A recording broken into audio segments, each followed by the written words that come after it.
Alors, les petits rappels. Hop, le laptop est un peu lent, mais donc bon, Cédric, j'anime la communauté open source, mais ça vous fatigue. Alors, hop. Donc un petit rappel, Télécom Valley, c'est une assoce qui ne fait pas de télécom, c'est une assoce qui anime le numérique sur la Côte d'Azur.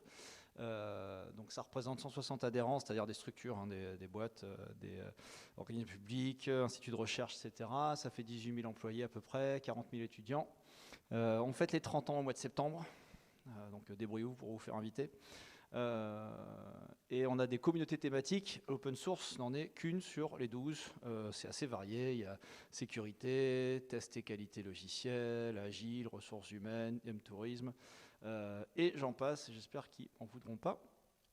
Mais voilà, donc, et beaucoup d'événements par an, ce qui épuise l'équipe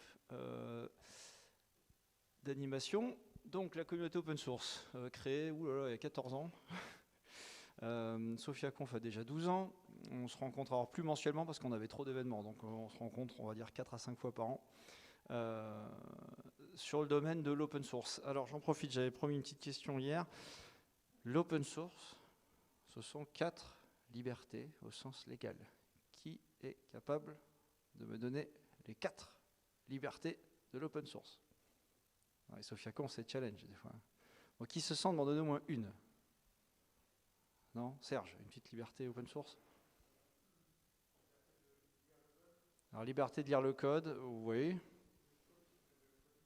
Liberté de le copier, ouais. De le modifier, pourquoi pas. Ah non, mais c'est les libertés au sens... c'est dans les, tu vas sur l'OSI ou sur Wikipédia, tu en as 4 principales, quoi. Mais, non, mais c'est pas mal. Et de le vendre, oui, ok. Alors, oui, c'est pas loin. Bon, tu les as. Alors, donc, je vous rappelle les 4 libertés, que vous ne sortiez pas en vous disant tiens, l'open source c'est Google parce que ce sont des sources open sur le web. Hein, c'est pas ça. Donc l'open source c'est la liberté de utiliser un logiciel.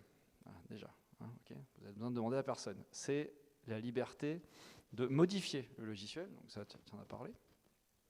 C'est la liberté de redistribuer le logiciel. Donc vendre, c'est une façon de distribuer, mais ça, tu peux aussi distribuer gratuitement, mais donc redistribuer. Et c'est la liberté de comprendre le logiciel. Donc c'est pas que le code, c'est aussi la documentation qui va avec. Si je vous donne le kernel Linux sans la doc, hein, ou du code en version minifiée ou offusqué, c'est pas de l'open source conceptuellement, parce qu'en fait je fais tout pour que vous ne compreniez pas comment ça marche. Hein, voilà. D'accord?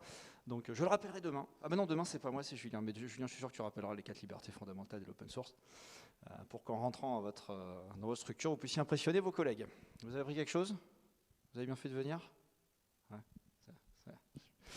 Alors, bah c'est parfait. Donc, alors ce soir... Bon, il y a marqué française, mais c'est pas vrai, hein, moi j'interviens pas. Mais, on a GitHub, ça va être Tug juste après, en remote, parce que contrainte Covid, Tug n'a pas pu se déplacer. Ensuite, nous aurons Orange, Amadeus et Linria, qui viendront nous animer tout ça jusqu'à peu près 20h05, 20h10. Hop, normalement, on a la petite présentation de qui présente quoi. Vous avez remarqué que le laptop est extrêmement lent, hein, mais voilà. Donc on va avoir du code to cloud, pas mal, j'aime bien le terme. Ensuite on a les lapins sauteurs. Pas mal, moi j'ai bien aimé le... Alors hop. Ah, j'ai appuyé. Hein. Ah, c'est pas mal.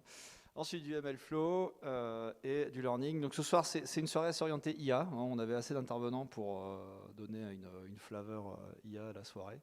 Donc je vais arrêter de faire le clown, il est 18h05. Je vous donne rendez-vous après pour échanger avec tous les intervenants vers 20h. J'en profite pour remercier aussi Polytechnique et l'Université Côte d'Azur pour nous prêter, nous mettre à disposition le campus pour l'événement. Alors, c'est parti. Maintenant, je vais basculer sur Tug. Bouge pas. Hop. Tug, est-ce que tu nous entends? Oui, je vous entends bien. Normalement, vous devez voir mon écran, là, c'est bon? Ouais, c'est bon. Tout le monde y voit bien, là? Eh ben, c'est parti, moi je vais me taire. Eh ben, je te laisse bosser. Tu as 20 minutes, tu peux te déborder un petit peu, mais pas beaucoup. Sinon, ben, tu me verras apparaître, je viendrai par là, je te ferai Ouais, un coucou pour te dire que ça va plus. Allez, je te laisse faire la parfait. séance.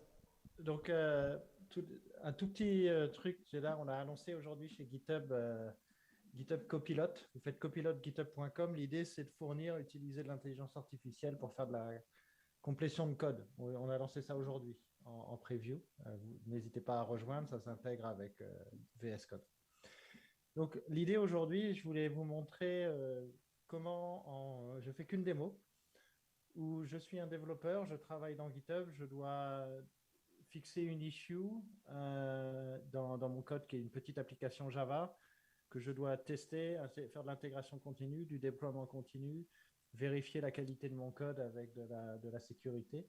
Tout ça dans un contexte de projet open source, mais évidemment, on peut avoir exactement la même chose sur un projet privé en entreprise avec GitHub Enterprise. Donc moi, je suis TubeDual et je travaille comme Solution Engineer chez GitHub et je suis vraiment désolé de ne pas avoir pu venir de faire cette présentation en personne. Et je vous montrais aussi la vue issue, la nouvelle view issue qu'on a lancée cette semaine en bêta. Donc je suis dans un projet. Mon projet, c'est une toute petite application Java qui est déployée sur un serveur Kubernetes. Là, j'ai un serveur Kubernetes, vous voyez, j'ai un cube, c'est de l'AKS, donc c'est de l'Azure Cube, mais peu importe ce que c'est comme cube. J'ai un service dans un namespace développement production. Je peux aller sur mon service, c'est un truc tout bête. Je fais une addition, ça me donne un résultat. Je fais une soustraction, ça me donne un résultat. Et j'ai un bug, parce que c'est dans au lieu d'envoyer le résultat en dessous, mon bug, c'est un petit bug dans la partie, ça s'affiche dans le bouton. Donc, je vais simplement essayer de fixer ce bug le plus rapidement possible. En étant un contributeur sur le projet, je sais que c'est un petit bug, donc je crée une nouvelle issue. Donc, évidemment, je vais tout faire avec GitHub. Donc, bad result for subtraction. Donc là, ce que je peux faire dans mon issue, je ne sais pas si vous utilisez, je vais pouvoir mettre des cases à cocher, test 1, test 2, volontairement, je mets des petites choses comme ça et je peux, s'il y a besoin, copier une image qui va être uploadée ou une vidéo qui va être uploadée dans l'issue pour permettre de documenter bien votre bug. Vous voyez, là, ça me le rend dans le Markdown. Je sauve. Alors, je vais me l'assigner à moi-même. Je vais mettre des libellés. En fait, ce qu'on voit souvent aussi dans le monde de l'open source, d'une façon générale, c'est good first issue. C'est une bonne pratique de taguer vos issues. Si vous avez un projet, vous voulez collaborer en interne ou en externe, vous allez taguer avec good first issue. Parmi les choses, donc il y a le main board. Et normalement, j'ai aussi... Pourquoi je ne le vois pas? Donc c'est bien, ça commence bien. Hop, donc ça, c'est pas grave. Donc j'ai créé une issue et vous voyez parmi les choses nouvelles qui sont arrivées, c'est qu'ici, à partir des cases à cocher, je vais pouvoir créer une nouvelle issue qui va prendre le libellé de cette issue, créer quelque chose. Comme ça, quand je vais fermer ou travailler sur cette issue, ça va faire le checkbox. Donc j'ai un lien entre, on voit, elle est traquée, elle est suivie dans l'issue numéro 10. Donc là, ce que je vais faire maintenant, c'est que je vais développer, je vais coder je vais fixer mon bug. Alors, il y a plein de façons de le faire. La façon traditionnelle, c'est vous prenez un client Git, vous êtes sur votre poste de travail, donc soit vous faites la ligne de commande avec HTTP, soit le git clone HTTP SSH, soit la ligne de commande GitHub que vous avez installé préalablement. Utilisez le desktop client, le desktop Git, GitHub Desktop. Moi, je l'utilise pas mal, et notamment avec la possibilité de faire le clone, travailler avec les outils en local. Mais là, l'idée de vous montrer aujourd'hui, c'est de vous dire, on a vous pouvez vous abonner, en tout cas en preview, pareil pour les développeurs, on a ce qu'on appelle Code Spaces, qui est un environnement de développement en ligne qui va vous permettre de développer, d'ouvrir votre repo sans rien avoir à installer sur votre poste. Donc là, je vais cliquer Open with Code Spaces. J'en ai déjà lancé un, mais je vais en créer un nouveau. Je fais un nouveau Code Spaces. Et il va me proposer une puissance machine. Donc en fait, quand vous serez sur une version entreprise, vous paierez à la consommation de cette machine. Mais là, pour l'instant, en bêta, c'est gratuit. vous utilisez. Donc, ça va démarrer un environnement de développement. Cet environnement de développement, il a deux modes. Soit j'utilise mon VS Code localement. Volontairement, j'utilise les deux en même temps parce qu'on n'a pas beaucoup de temps, donc je vais le faire en parallèle. C'est-à-dire que là, j'ai un navigateur. Dans mon navigateur, j'ai un environnement de dev, vous voyez, qui s'est créé avec une URL particulière. Si vous essayez d'accéder à cette URL, ça ne va pas passer parce qu'il y a une notion de sécurité. Et en parallèle, j'ai ouvert par le biais d'ouvrir avec VS Code, my Open VS Code, je l'ai ici. J'ai le même environnement et vous voyez dans le titre, je vais zoomer un peu. Dans le titre, on voit bien que c'est un code spaces. Il y a plein d'autres façons de le voir que c'est un code spaces. C'est que si vous regardez dans votre terminal, vous avez code spaces, le nom d'un terminal. Si je fais uname-a, on voit que c'est un Linux code spaces. En fait, ça tourne sur le cloud de GitHub et je peux taper la même commande ici. Uname. Donc je suis bien sur la même instance avec les deux et j'ai un IDE qui me permet de développer. Ce qui est pas mal, c'est que les plugins principaux sont installés, c'est-à-dire que vous pouvez configurer votre installation votre configuration de Code Spaces avec ce qu'on appelle un dev container file. Ça va configurer votre VS Code remote ou votre VS Code local. Ce que je vais faire, c'est que je vais aussi me connecter à l'extension GitHub. Donc là, il va utiliser le SSO pour me donner accès, faire un token d'authentification, me donner directement accès à GitHub. Donc maintenant, je vais voir ici, dans le plugin, mes pull requests et mes issues. Et vous voyez ici, j'ai mon issue numéro 10, qui est l'issue que j'ai créé. Donc je vais commencer à travailler sur cette issue. Pour travailler sur cette issue, je clique dans VS Code. Vous avez le même genre de plugin pour IntelliJ, pour Eclipse. Et en fait, ça me crée une branche qui s'appelle Tegral IssueTime par défaut. Alors, je peux renommer la branche. Je peux rename branche en lui disant je veux juste l'appeler. Donc là, ça va juste renommer la branche sur laquelle je travaille. Si je regarde ici sur mon terminal, j'ai bien travaillé sur l'issue numéro de thème. Alors, le premier truc à faire avant de commencer à coder, c'est de tester. Donc, je peux tester ici.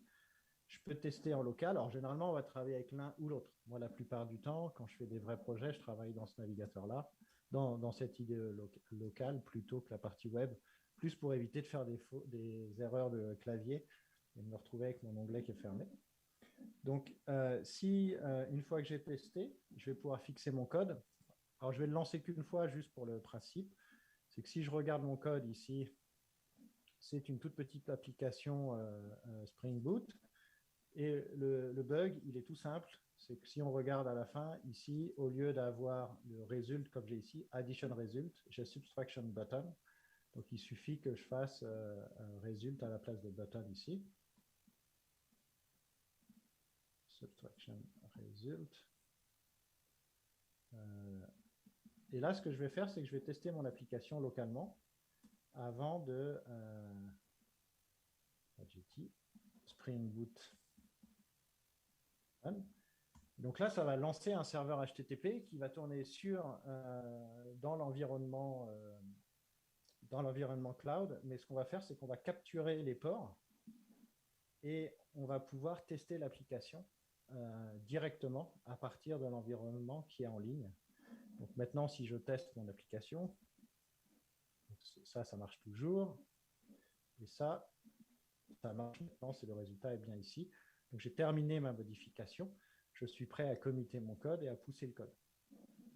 Donc si je fais le même test ici, c'est-à-dire que si je prends, il va se passer le même système, c'est-à-dire qu'on va avoir un système de proxy qui va interagir dans le contexte de VS Code, qui va parser. Alors là, il y a un petit problème sur les logs, mais en fait, ça va être le même principe, sauf que là, je travaille localement, c'est-à-dire qu'il y a le proxy avec la machine qui est sur le cloud et on va avoir le même comportement. L'idée étant de pouvoir tester vos applications et vous allez pouvoir, vous allez pouvoir mapper tous les différents ports qui sont ouverts avec votre environnement de développement. Donc là, j'ai testé, j'ai écrit mon code. Le gros bénéfice de cette approche, c'est que je n'ai strictement rien installé dans mon environnement. C'était sur mon poste de travail. Je travaille, j'ai le repo qui a été pris en compte, j'ai Maven, j'ai Python. En fonction des besoins, je vais avoir un ensemble de contextes, je vais avoir un ensemble de configurations pour démarrer très très vite un projet, notamment pour contribuer à des projets open source sur lesquels vous avez des petites modifs à faire, vous voulez tester, et mon système va continuer de fonctionner comme ça. Donc, ce qui va se passer maintenant, c'est que je veux committer mon code, faire la pull request et travailler en collaboration avec d'autres utilisateurs. Et là, ce que je veux absolument, c'est travailler sur l'intégration continue et le déploiement continu. Donc, en fait, soit j'utilise la ligne de commande. Donc, là, je fais un git status, j'ai la ligne de commande. Soit j'utilise la partie ici où je peux travailler avec le plugin pour faire le commit, la pull request, le push, etc.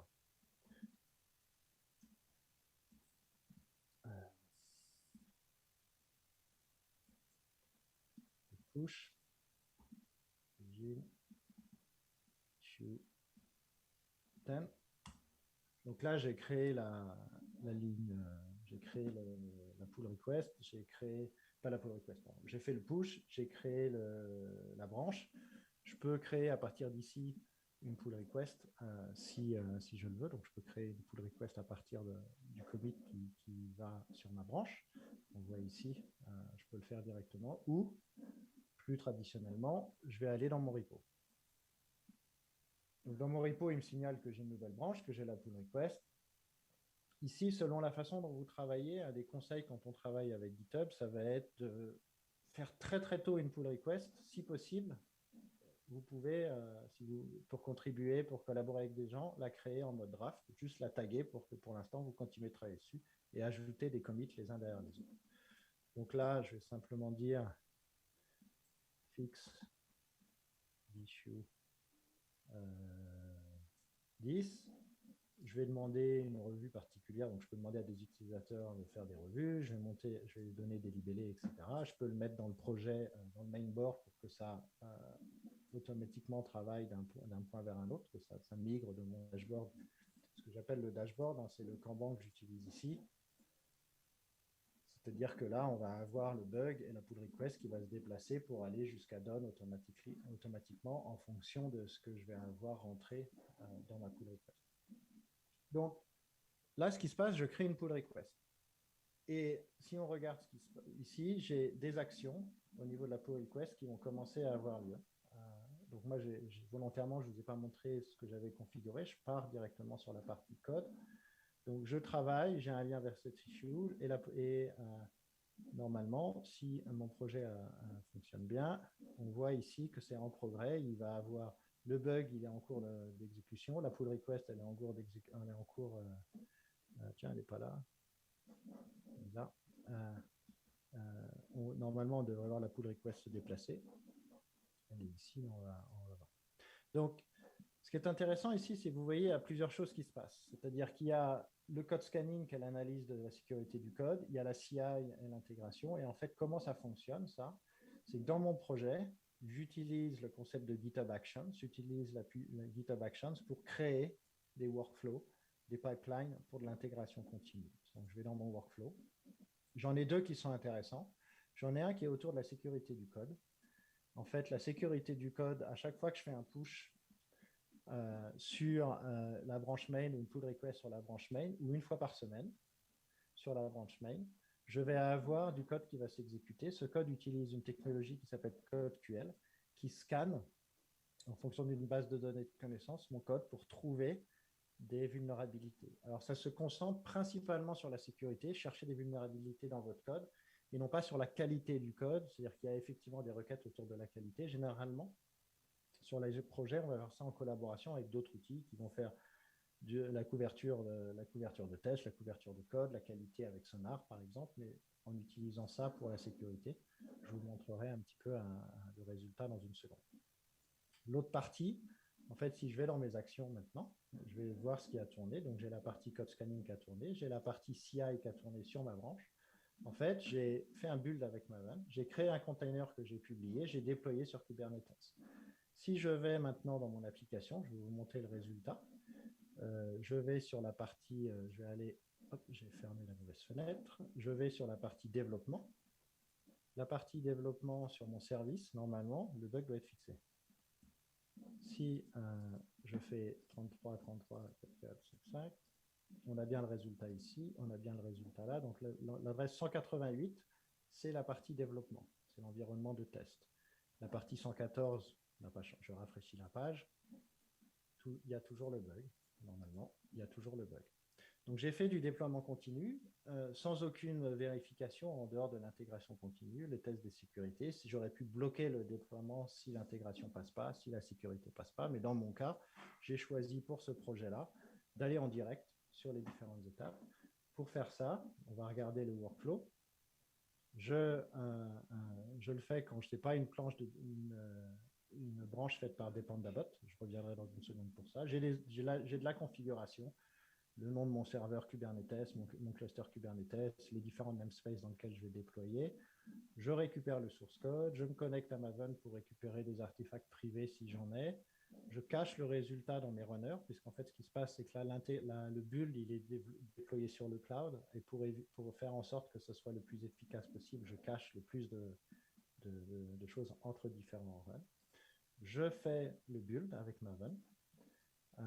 Je récupère l'artefact que je sauve, comme ça me permet, si j'ai d'autres opérations à faire, le jar, il est disponible pour d'autres parties. Je construis le container. Alors là, je vais utiliser la partie, qu'est-ce que je voulais dire? Tac, tac, tac, je récupère l'artefact, voilà, que je viens de faire, et c'est ça que je voulais vous montrer. J'utilise Docker, une action qui vient de Docker. Donc les actions, c'est un composant, vous voyez, c'est un petit composant que vous intégrez en faisant un lien vers une version d'un composant. Et je lui dis, tu vas te loguer à GitHub Container Registry. Comme je vous le disais, j'utilise GitHub de bout en bout, à la fois pour les repos Maven, pour les repos de source code, pour les artefacts Maven, pour mes images Docker. Je me connecte à ça et je construis et pousse mon container en utilisant comme identifiant, parce que comme je fais de l'intégration continue, j'utilise la version courte du chat comme identifiant de mon container. C'est-à-dire si je vais sur la partie package de mon projet actuellement et que je regarde quels sont les projets, les conteneurs Docker, normalement, si je l'ai appelé calculator, ici j'ai mon service qui a été publié il y a quelques minutes et qui a déjà été téléchargé. C'est bizarre. Qu'est-ce qui s'est passé? Ah ben si, il a été déployé automatiquement. Excusez-moi. Donc j'ai publié mon container. Et après avoir publié mon container, je déploie sur Kubernetes. Alors j'ai fait un système très basique où je fais tout automatiquement. Et en fait, j'ai deux namespaces, un truc de dev, un truc de prod. Donc ce qui se passe, c'est que je me connecte à Azure avec les credentials. Ça pourrait être n'importe quel Kubernetes, ça pourrait être n'importe quel cloud. Je récupère les credentials pour pouvoir lancer les commandes kubectl pour pouvoir déployer. J'applique un petit changement sur mon fichier de déploiement kube pour lui donner une nouvelle version sur mon projet et je déploie. Et après, en fonction de chacun, j'ai choisi soit je déploie sur le namespace développement, soit sur le namespace production. Pour l'instant, je n'ai fait que sur la partie développement. Donc là, on voit qu'on a construit, testé, déployé. C'est-à-dire que si je vais ici, tiens, j'ai même pas mis les tests là. J'ai pas imprimé les tests sur cet exemple. Donc on lance les tests avec Maven, on récupère le rapport des tests, on bloque si les tests ne passent pas. J'ai déployé sur Kubernetes dans ma plateforme, dans la branche de développement. Si je regarde ce qui s'est passé d'un point de vue sécurité dans un contexte d'application, sur cette branche, je ne pense pas avoir d'alerte au niveau du développement. Non, je n'ai pas d'alerte au niveau du développement sur la branche actuelle. Par contre, ce qui se passe, c'est que je vais pouvoir voir certains bugs de sécurité ou autres quand je fais des pull requests. Alors, volontairement, je vous ai fait une autre pull request dans un endroit où j'ai rajouté plus de bugs de sécurité. En utilisant la même approche, je fais du commit de code, j'écris du code, je le commit, je fais ma pull request. Et si on regarde un petit peu de façon un peu plus riche, il se passe des choses, et notamment, j'ai le code QL qui va ici échouer avec une alerte. Je vais dessus. Ça me donne des informations sur dans quel contexte ça a lieu, donc quel est le fichier, dans quel fichier l'erreur est arrivée, quelle est cette erreur. Je le vois ici dans le rapport. Je peux le voir également quand je fais la revue de code. C'est-à-dire que si je navigue dans mon code, comme vous faites la revue habituellement, soit sur votre client, soit en ligne, à un moment donné, hop, ici, vous voyez, j'ai un message comme quoi j'ai trouvé une faille de sécurité avec CodeQL. Je peux aller dans le détail. Ça va me donner des informations, où est-ce que cette application est appelée, comment cette ligne est appelée. Et au niveau de l'appel, je peux aller voir dans le détail pour avoir des informations sur comment ça s'est passé, pourquoi ça ne marche pas, pourquoi c'est une mauvaise idée de faire ça. Donc là, en fait, j'ai un risque d'injection SQL en concaténant des chaînes de caractères. Il est préférable d'utiliser un prepare statement et de passer des variables, ou d'utiliser un JPA ou autre. Donc vous avez des conseils pour vous aider à développer. Et vous avez également l'historique de quand est-ce que ça a été trouvé, qui est-ce qui a fait le commit, qui est-ce qui a réglé ce problème, si ça a été réglé. Et on a plein de requêtes comme ça, y compris des requêtes au niveau de la sécurité, au niveau de la qualité du code, c'est-à-dire que si j'utilise le finalize, par exemple, il est conseillé de faire, dans ce cas-là, une annotation. Donc là, on est plus dans la qualité du code et ce n'est pas quelque chose de bloquant. Donc je pourrais dire, celui-là, je ne vais pas le fixer. Des questions jusqu'ici? Alors, je vais juste aller, je vais faire le merge et comme ça, j'aurai fini la démo et je pourrai répondre aux questions. Donc, j'ai fini de travailler sur ce bug-là. J'ai testé dans mon environnement de développement. Ma pull request, elle fonctionne. C'est fini. Je peux faire le merge. Et quand je fais le merge, je confirme le merge. Ce qui va se passer, c'est que automatiquement, la pull request passe au statut done dans mon board et j'ai une action qui se redéclenche parce que de la même façon, j'ai choisi de faire passer à chaque fois que je fais un commit et un push sur main, je fais le code scanning, je vais être certain de le capturer, je fais le déploiement sur Kubernetes. Alors, le déploiement sur Kubernetes, dans ce cas-là, je le fais de façon automatique, mais on pourrait mettre des gates où on fait une validation manuelle. J'ai une autre petite application où j'ai pris une approche un peu différente. Pendant que ça déploie de l'autre côté, je vous montre le principe de l'autre. Ici, c'est pas sur le même cluster cube, donc je ne peux pas le relancer entièrement. Action. C'est-à-dire que si on voit ici, hop, bon, on ne le voit pas, je vais en prendre une autre. Push main, et dans deploy. On voit ici, en fait, j'ai pareil, là c'est une application Node, je build, je teste, je crée un container, je déploie en production, je déploie en staging, et le déploiement en production, il a attendu d'avoir une validation manuelle pour pouvoir se faire, alors que sur staging, il s'est fait automatiquement. Donc l'idée est d'avoir dans certains cas des parties automatiques en protégeant ce qu'on appelle des environnements. C'est-à-dire que si je vais dans la configuration de mon projet, si je vais dans les environnements, j'ai expliqué que pour la production, quand je vais pousser en production, il faut une opération manuelle, soit d'une équipe, soit d'un user. Et en plus, je ne peux pousser sur la partie production qu'à partir de la branche main, pour éviter que quelqu'un pousse quelque chose sur cet environnement à partir d'une autre branche.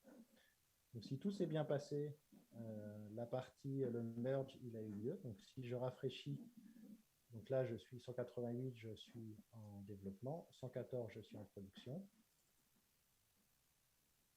Donc normalement ça n'a pas bougé, et là normalement ça devrait fonctionner. Donc j'ai fixé mon problème en production sans rien installer sur mon laptop, en utilisant l'intégration continue, en vérifiant que mon code est sécurisé et en déployant de façon automatique tout ça avec Git, GitHub et GitHub Actions.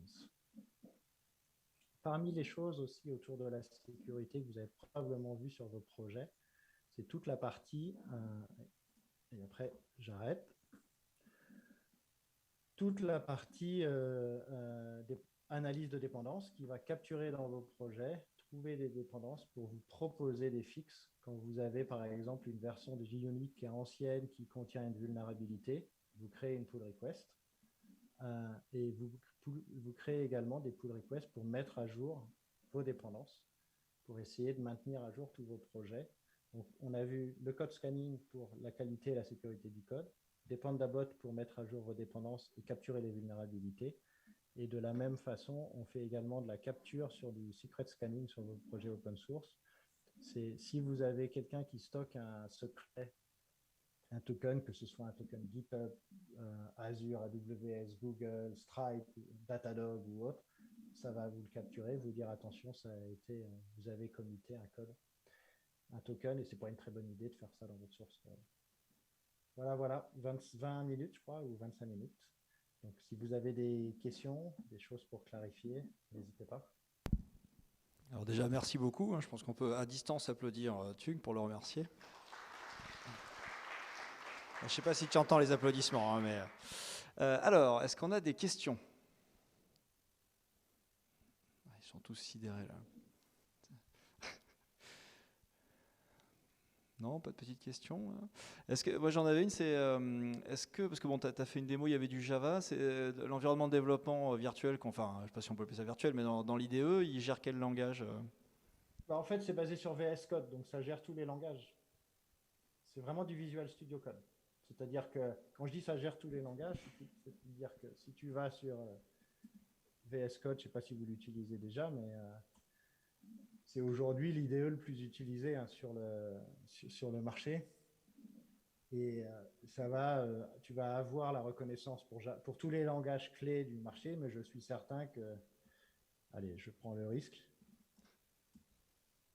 il doit avoir une extension, vous voyez, tu peux même faire du COBOL.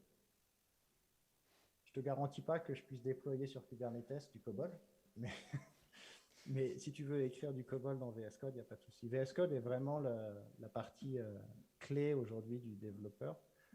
Et CodeSpaces s'appuie sur la partie, c'est un moteur VS Code en fait qui tourne dans ton navigateur ou localement sur ta machine, mais qui est connecté avec un container à distance. Et il va reconnaître par défaut ton environnement, il va reconnaître les langages de programmation, mais tu peux également, comme je le disais, le contrôler. Je dois avoir ça sur ce repo. Je pense que je l'ai ici. Tu vois, tu as un fichier dev container qui va te permettre de configurer quels sont les langages que tu veux supporter, quelles sont les extensions que tu veux supporter, quel est le comportement que tu vas avoir quand il va se lancer la première fois. Tu vois, par exemple, ici, dans cet environnement-là, la première chose que je fais une fois que j'ai lancé, je vais lancer une compilation Maven dans le background. Là, il ne faut pas hésiter, si vous utilisez GitHub pour vos projets open source, à activer la sécurité, faire du code QL, faire des Dependabot. C'est vraiment juste de la configuration sur vos projets. C'est aller dans Settings, Sécurité et Analyse. Et vous allez pouvoir configurer les différentes choses qui sont à disposition. On avait regardé, il y avait environ 35% des vulnérabilités du code JavaScript qui avaient été découverts, qui auraient pu être découverts juste par l'analyse de code statique par CodeQL, au lieu de si les repos avaient utilisé CodeQL sur leur librairie JavaScript avant de publier ça sur NPM, 35% des vulnérabilités auraient été fixées avant même de sortir. C'est pas mal. Est-ce qu'il y a d'autres questions? Parce que je vous rappelle que Tug est à distance, donc pour le cocktail après, il ne sera pas là. Hein, donc il faut en profiter maintenant. J'ai ma badoie. C'est pas mal. Ah, on en a une, alors je vais la répéter, vas-y. Ah, alors, combien que ça coûte CodeSpaces et puis tout ce que tu nous as montré là? Alors, sur les projets open source, alors CodeSpaces, il n'y a pas de pricing aujourd'hui. On est en train de travailler sur le pricing pour les gens qui vont mettre ça en entreprise. Tout ce que je vous ai montré, si c'est un projet open source, c'est gratuit. CodeSpaces, c'est encore en bêta, donc tu ne payes rien. Je ne sais pas comment ça sera facturé dans le futur. Après, pour les gens qui veulent utiliser ça en entreprise, mettre la sécurité, bon, il y a un pricing model qui se passe sur le nombre d'utilisateurs pour des repos privés. À partir du moment où tu fais un repo public, tu as accès à tout. Et le repo, la tarification est par utilisateur, elle est publique. Hein. Ça va être là, je ne suis pas sûr que j'arrive directement. Voilà, c'est que vous avez différents projets en fonction du prix. Sachant qu'il y a quelque chose que beaucoup de personnes ne savent pas, c'est que GitHub, c'est par défaut sur le cloud, mais si vous avez des besoins, vous pouvez installer GitHub chez vous, une VM ou un ensemble de VM dans votre IT, et utiliser les deux en hybride. C'est-à-dire que vous pouvez avoir des repos privés. C'est comme ça, par exemple, parmi les gros clients français que GitHub a, c'est Société Générale et AXA. Et Société Générale et AXA utilisent pour leurs projets internes des instances internes sur lesquelles il n'y a pas CodeSpaces. Pour l'instant, il n'y a pas CodeSpaces sur la partie on-prem. Alors, comme je vous le disais tout à l'heure, n'hésitez pas à rejoindre Copilot. Là, j'ai pas eu le temps de tester encore. Comme je disais, c'est sorti, ça a l'air d'être rigolo. Donc, à partir des commentaires, à partir de ce que vous aimez, va générer du code, faire de la complétion. Merci beaucoup. Merci à toi, Tug. On a fait ça en hybride. C'est peut-être l'année prochaine. Hein. Oui, j'espère venir l'année prochaine. On peut encore remercier Tug et puis il y a Orange qui va venir. Merci à toi. Merci.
Pouet. Ouais, c'est bon.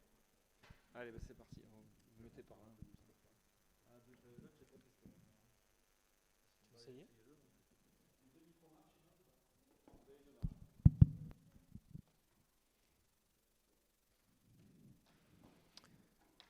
Bonjour à tous et merci d'être venus aussi nombreux pour ce partage d'expérience sur le déploiement dans le cloud d'approches non supervisées afin de détecter des corruptions dans les données. Je me présente, je m'appelle Sébastien Marty, je suis data scientist dans le groupe Orange et je ne vais pas vous présenter Orange, je pense que tout le monde voit à peu près ce que ça fait Orange, quoique, on va en reparler. Je voulais juste faire un focus sur le fait que Orange, c'est avant tout un groupe international qui s'adresse à plus de 260 millions de clients dans 26 pays différents et qui génère un chiffre d'affaires annuel de 40 milliards d'euros, enfin de plus de 40 milliards d'euros. Et donc moi, c'est Rémi Laroy. Donc je travaille chez Orange en tant que data engineer, où je suis également alternant. Donc je vais vous présenter les opportunités que propose Orange. Donc Orange, c'est 40 thèses par an qui sont financées, plus de 600 alternants par an juste dans la région, et plus de 1800 offres disponibles actuellement sur orange.jobs. Alors l'objectif, c'est un peu de casser l'image qu'on a d'Orange et de vous dire qu'en fait, Orange, c'est des activités diverses et variées. Tout le monde voit les activités télécommunications, mais Orange, c'est également des services financiers, des services dans la santé, c'est de la cybersécurité, c'est gérer une flotte de navires qui posent des câbles sous-marins. Enfin, Orange, c'est tout ça. Et on va le voir par rapport à notre sujet, qui dit des domaines d'activité aussi variés, dit des données variées. Et la donnée, c'est devenu réellement un enjeu majeur pour Orange, et fiabiliser cette donnée, ça devient crucial. On est en train d'automatiser tous nos process, on est en train de déployer de plus en plus d'intelligence artificielle qui prennent des décisions, et du coup, on génère une sensibilité collective à la qualité de la donnée qui devient vraiment cruciale pour nous. Et du coup, pour gérer tous ces projets donc, qui sont liés à la donnée, on va vouloir utiliser des technologies cloud pour plusieurs raisons. La première raison, ça va être tout d'abord pour réduire les coûts, car on va avoir besoin de moins de machines. Et si on est sur du cloud public, comme Google, on va payer seulement ce qu'on consomme comme ressources. Le deuxième avantage, ça va être qu'on va avoir une disponibilité de ressources très rapide et pratiquement illimitée. On n'a pas besoin de commander des serveurs, les installer pour pouvoir lancer des projets. Ce qui va nous permettre d'avoir un développement plus agile et également de faire des choses qu'on ne savait pas faire avant. Donc le cloud pour nous, c'est basé sur Kubeflow. Donc Kubeflow, c'est un projet open source initié par Google en 2018. C'est un outil qui est fait pour tourner dans le cloud. Et la devise du projet, c'est partout où tourne Kubernetes, Kubeflow tourne. Donc c'est-à-dire qu'on n'a pas d'adhérence avec un cloud provider en particulier. Et on peut faire tourner on-premise si on veut. Le but d'utiliser Kubeflow, ça va être de gérer l'ensemble du cycle de vie des projets de machine learning et d'intelligence artificielle, de l'exploration à la production. Alors, nos objectifs en utilisant Kubeflow, c'est d'industrialiser nos process de machine learning, notamment par le biais de ce qu'on voit à droite, les pipelines de Kubeflow. Donc un pipeline, le but, ça va être de découper le process en plusieurs petites briques et de créer des dépendances entre ces briques. Donc ça va nous permettre de réutiliser un certain nombre de composants, d'automatiser nos process et également de standardiser notre code entre les différents projets. L'idée de cette présentation, c'est de suivre finalement, et de ce partage, c'est de suivre le fil de développement donc, de l'apprentissage continu et de voir les différentes phases du projet et comment on les a abordées, que ce soit en termes d'algorithmie ou en termes d'outillage. Premièrement, sur la phase exploratoire, il y a surtout 2 points qu'on voulait souligner. Un, l'étude sur les algorithmes, qu'est-ce qu'on a sélectionné, pourquoi.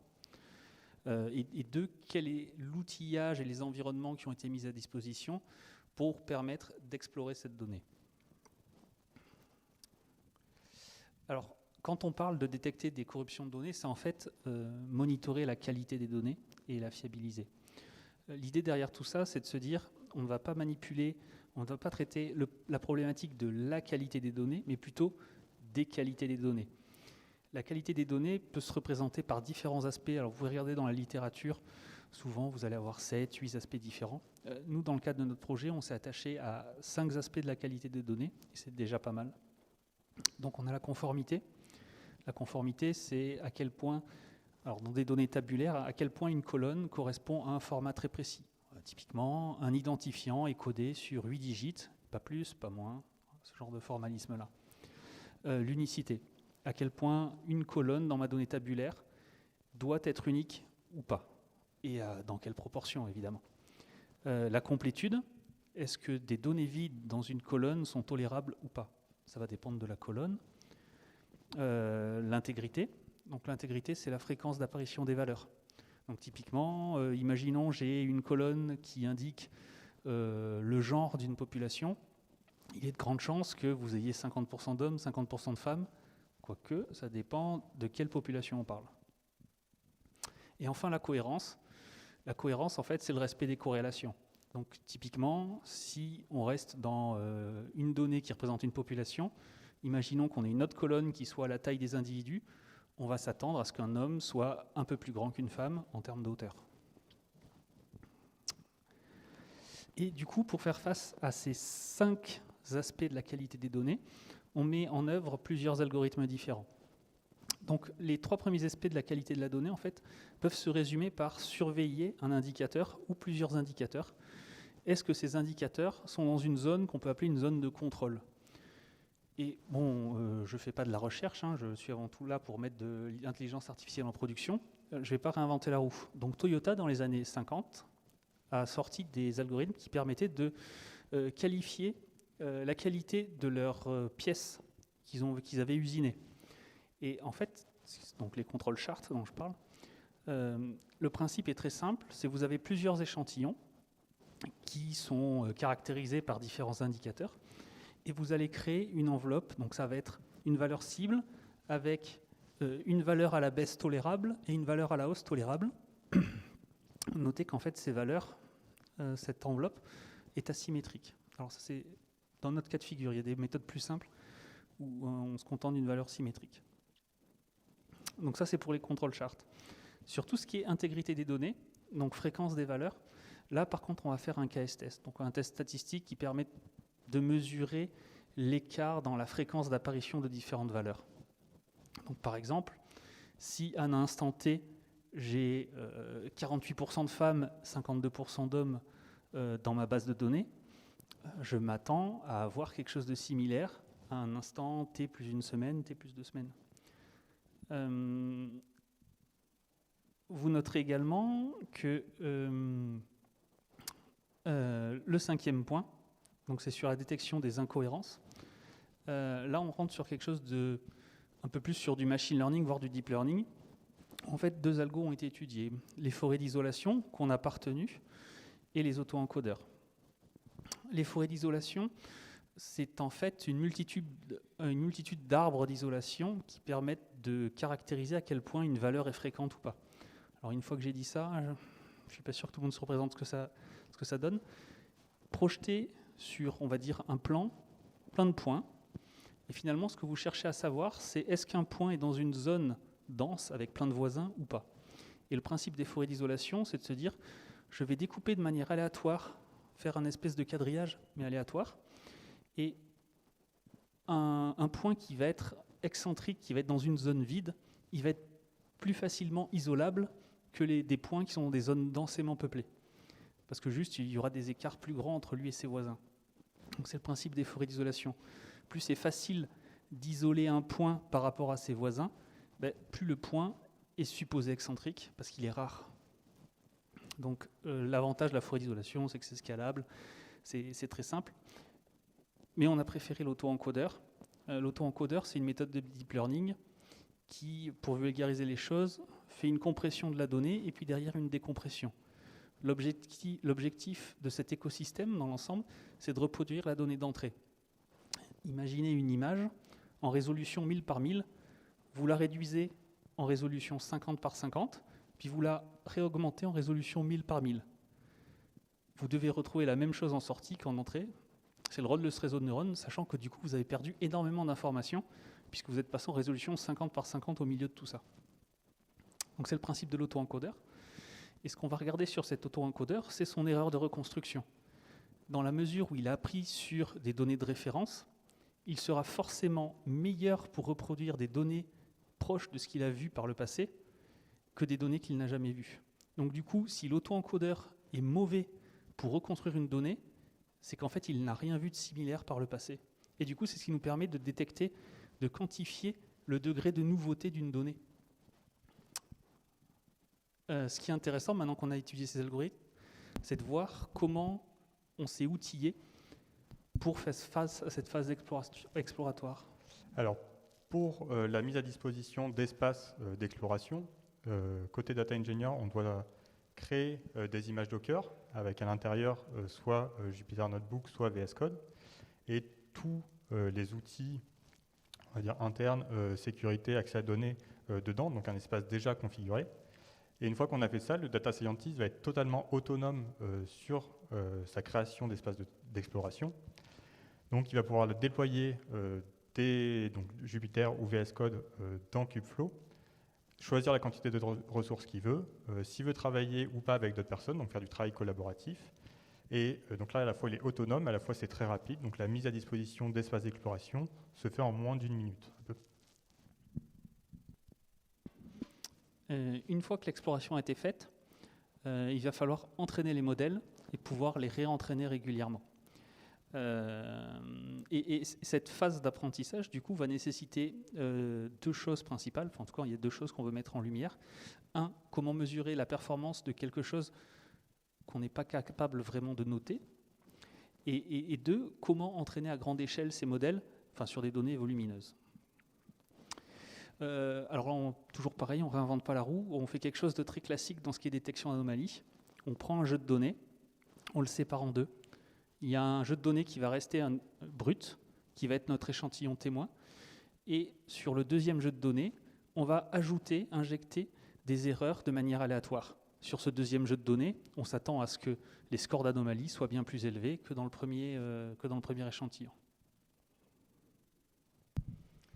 Donc sur la partie entraînement des modèles, on va, grâce à Kubeflow, pouvoir faire de l'entraînement distribué sur un cluster. Donc si on a des gros modèles ou des grosses volumétries de données. On va pouvoir également faire des choses un peu plus complexes et utiliser les pipelines pour faire ceci. Par exemple, là, vous pouvez voir un exemple où on va faire de l'ensembling. Donc c'est-à-dire qu'on va entraîner deux modèles différents, puis on va les ensembler en un super modèle, on va dire, qui est meilleur que les deux séparément. Et cette logique-là, on va pouvoir la réutiliser d'un projet à l'autre grâce au pipeline.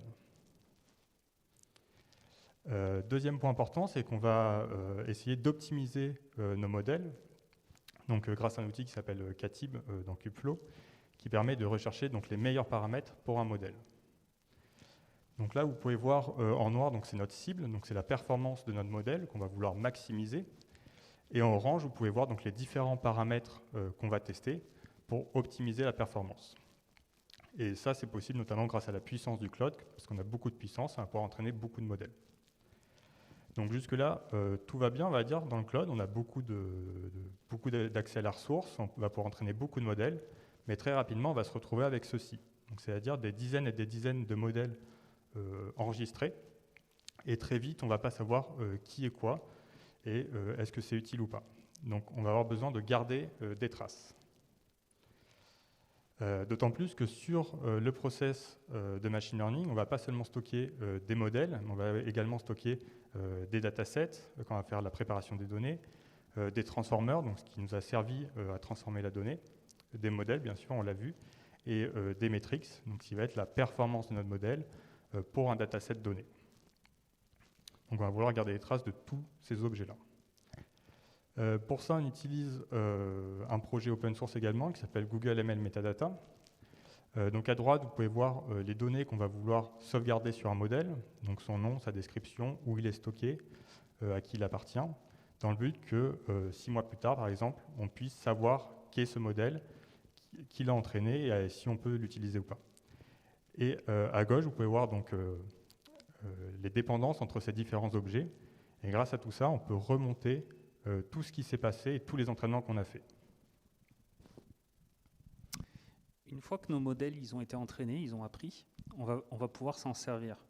C'est-à-dire que typiquement, dans le cadre de la détection de corruption des données, on a entraîné nos modèles sur des données dites de référence et on va vouloir maintenant fournir des nouveaux jeux de données qui correspondent à des nouveaux états de notre base de données. Donc, typiquement, ma base de données elle évolue une semaine plus tard, un mois plus tard, 3 mois plus tard. Est-ce que les caractéristiques de cette base de données ont changé? Ça va être le cœur de la problématique. Donc là, sur cette partie-là, il y a 2 points qu'on voulait mettre en avant. Un, la possibilité de faire du paramétrage à chaud, régler la sensibilité à chaud de ces différents modèles. Et 2, de profiter de la puissance du cloud, de sa scalabilité. Sur le déploiement, le réglage de la sensibilité, c'est quelque chose qui peut paraître anodin. Je vais citer une de mes philosophes préférées. C'est peut-être un détail pour vous, mais pour moi, ça veut dire beaucoup. Concrètement, je suis capable, sans réentraîner mon modèle, de l'adapter aux besoins de mes métiers. Alors, en admettant qu'on soit sur le même jeu de données. Hein. Mais c'est super important parce que ça veut dire que mes métiers vont être capables de régler le seuil d'alerting des différents détecteurs pour qu'ils soient reliés finalement à leur capacité à traiter des erreurs. C'est-à-dire que si je suis face à une équipe qui ne peut traiter qu'une alerte par semaine, ça ne sert à rien d'en envoyer 50, je vais juste les spammer. Si c'est une équipe qui a une très grande vélocité, qui peut traiter de nombreuses erreurs, parce que je ne sais pas, la donnée est super importante, dans ce cas-là, je peux en envoyer plus. Et du coup, je suis capable de définir avec les métiers une certaine fréquence d'alerte qu'il est tolérable de recevoir, et je suis capable, sur une période glissante, du coup, de limiter cet alerting uniquement au top des alertes, puisque je suis capable de mesurer à quel point la donnée dévie de son état originel. L'autre point qui est important, c'est que, souvenez-vous, on ne monitore pas la qualité des données, mais on monitore différents aspects de la qualité des données. Et du coup, ça veut dire qu'en fonction de justement la fonctionnalité de la donnée, de sa nature, on va peut-être vouloir être plus sensible à certains aspects de la qualité des données que d'autres. Donc par exemple, je suis dans une table qui est extrêmement importante où tous les champs sont obligatoires. Je veux pouvoir réagir à la présence de nouveaux champs vides de manière bien plus rigoureuse, stricte, que, je ne sais pas, des données qui concernent un sondage, par exemple, où il y a beaucoup de réponses qui sont optionnelles. Et surtout, ce qui est important, c'est que du coup, on peut fournir une approche qui est hybride, c'est-à-dire qu'en fonction des aspects de la qualité des données, définir un seuil, une fréquence d'alerting qui est tolérable pour les équipes, qui va varier en fonction de l'aspect de la qualité des données. Donc typiquement, je veux une alerte par semaine sur des problèmes d'unicité maximum, mais par contre, je peux en tolérer, je ne sais pas, 3 différentes par semaine sur les aspects de cohérence ou de complétude. Donc ça, c'est quelque chose de très important. Donc pour Kubeflow, on va voir donc l'outil KF Serving, donc la puissance du cloud simplement. Donc KF Serving, c'est un outil qui permet de déployer des modèles dans un cluster Kubernetes très simplement, au point qu'on va pouvoir l'automatiser si on veut, et qu'on n'aura pas besoin d'écrire de code pour le faire. Donc si on veut automatiser le déploiement, on va sûrement utiliser un déploiement en mode canary. Donc ça veut dire qu'on a déjà un modèle qui est en production. Les data scientists ont travaillé pour élaborer un nouveau modèle qui est meilleur dans les environnements de test. Et pour le mettre en production, on va, plutôt que de remplacer l'ancien modèle par le nouveau, on va le mettre en partie. Donc là, dans l'exemple, on va envoyer 10% du trafic entrant pour le tester, voir s'il est également meilleur en production. Et s'il est meilleur, on va de plus en plus lui envoyer de trafic au point de supplanter le modèle 1. Donc maintenant, la partie puissance, on va dire. Donc ça, vous pouvez voir le graphe, c'est un test qu'on a fait. Donc en bleu, c'est le nombre de machines qu'on a dans notre cluster. Et en rouge, c'est le nombre de requêtes par seconde qu'on envoie sur notre modèle. Donc on peut voir que les deux courbes sont pratiquement parallèles, donc avec une petite latence. Donc ça veut dire que notre infrastructure est élastique et s'adapte exactement, on va dire, à la charge qu'on a. Plus on envoie de requêtes, plus on a de machines, et quand on en envoie moins, le nombre de machines baisse. Et je vous rappelle, on ne paye que ce que l'on consomme, donc on va faire des économies. Sur le nombre de requêtes qu'on peut envoyer, on n'a pratiquement pas de limite, on va dire. Faut quand même faire attention, donc c'est des outils très puissants qui permettent de faire beaucoup de choses, mais il faut quand même bien les configurer. Par exemple, nous, sur nos premiers clusters qu'on a déployés, les plages d'IP étaient mal configurées, ce qui fait qu'on avait un nombre limité de machines qu'on pouvait ajouter, donc à un moment, on ne pouvait plus répondre à la charge. Donc c'est des outils qui marchent très bien, très puissants, mais il faut quand même avoir des gens compétents derrière pour les configurer. Maintenant, on va passer donc, aux perspectives. Donc, on embrasser le cloud et continuer notre marathon sur le cloud. L'avantage du cloud, c'est qu'on va pouvoir réduire notre impact environnemental en ayant besoin de moins de machines. Je vous ai parlé beaucoup d'accès à des ressources, à beaucoup de ressources, mais Orange est très engagé pour réduire son impact environnemental. Donc on surveille la quantité de ressources qu'on utilise et la puissance nécessaire pour entraîner des modèles. Il y a un an, Jean Amalus, donc mon tuteur, vous avait présenté les premiers pas de Kubeflow chez Orange. Depuis, on a bien avancé, on a fait beaucoup de choses dessus. Le but maintenant, ça va être d'augmenter le nombre de projets qui tournent sur Kubeflow et également de mettre en production donc, les premiers modèles qui auront fait tout leur cycle de vie MLOps sur Kubeflow. Sur la fiabilisation des données, je souhaitais souligner 2 opportunités ou 2 perspectives qui sont plutôt réjouissantes. Un, le fait que potentiellement je revienne l'année prochaine pour vous présenter les stratégies de réapprentissage, parce que pour le moment, ce que je vous ai présenté, c'est, on va dire, on apprend, on déploie, je détecte des alertes, mais qu'est-ce qui se passe si je suis face à un changement dans ma donnée qui est légitime ? Il faut que je réapprenne, mais qu'est-ce que je fais ? J'interroge mes métiers, c'est un déclenchement manuel. C'est beaucoup de questions, mais concrètement, c'est des questions qui sont saines de se poser parce qu'en fait, c'est ce qui fait que les métiers vont adopter l'outil que vous fournissez. Et du coup, c'est crucial. L'autre perspective qui est super intéressante, c'est les auto-encodeurs eux-mêmes. Souvenez-vous, je vous ai parlé de compresser la donnée, puis la décompresser. Et en fait, en utilisant des auto-encodeurs moins standards qu'on appelle variationnels, on peut rajouter une contrainte sur cet espace latent et ça va nous permettre de pouvoir faire un tirage aléatoire, alors pseudo-aléatoire sur cet espace latent pour générer des données qui ressemblent à des données de production dans tous mes indicateurs, mais qui ne sont pas réellement des données de production. Et du coup, pour pouvoir tester mon applicatif dans des environnements qui ne sont pas ou peu sécurisés, je suis capable de générer de la donnée qui n'est pas de la donnée de production, donc, mais qui en même temps colle à la réalité des données de production. Et c'est précieux ça, pour tout ce qui est testing. Donc ça nous ouvre un champ d'application qui va être extrêmement intéressant. C'est fini pour nous. Est-ce que vous avez des questions ?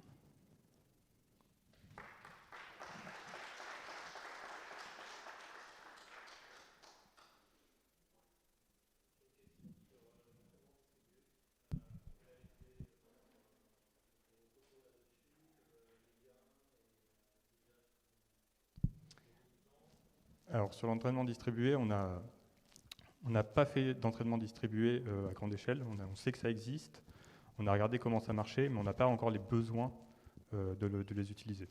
Parce que déjà, on a accès à beaucoup de ressources sans faire de l'entraînement distribué.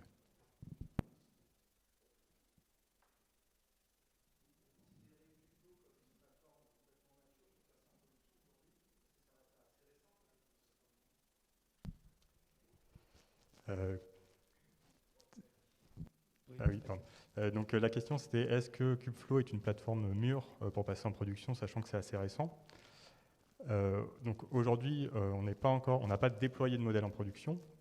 On a des projets qui travaillent dessus et qui entraînent des modèles dessus. Pour le moment, on partirait sur Kubeflow. Il faut noter également que là, on est sur un use case qui ne demande pas forcément du temps réel. On est asynchrone, on monitore régulièrement notre donnée, mais on n'est pas sur quelque chose de vraiment temps réel. Donc du coup, si on a un problème de fiabilité sur la plateforme, on est capable de la relancer manuellement. Mais les perspectives sont super intéressantes sur Kubeflow. Ouais.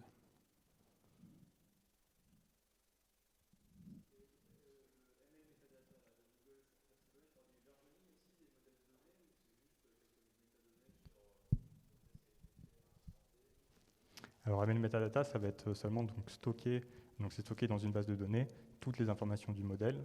Il gère pas les versions, on peut mettre des versions dedans, mais il les gère pas, il fait rien avec, on va dire. Alors oui, on est lié au niveau des versions, on est lié à GitHub, donc on met bien les mêmes versions entre notre Git et ML Metadata.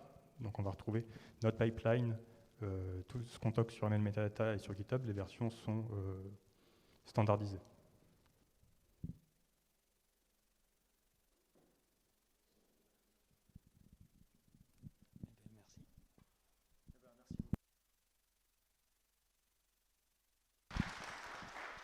De toute façon, on a la chance de vous avoir en présentiel, donc après les interventions, vous pourrez poser vos questions aussi à Orange. Alors, on va rester dans le flow avec Amadeus qui va nous parler de MLflow.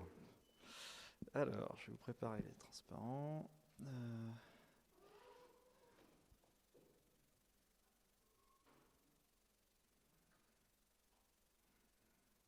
Voilà, c'est bon. Hop.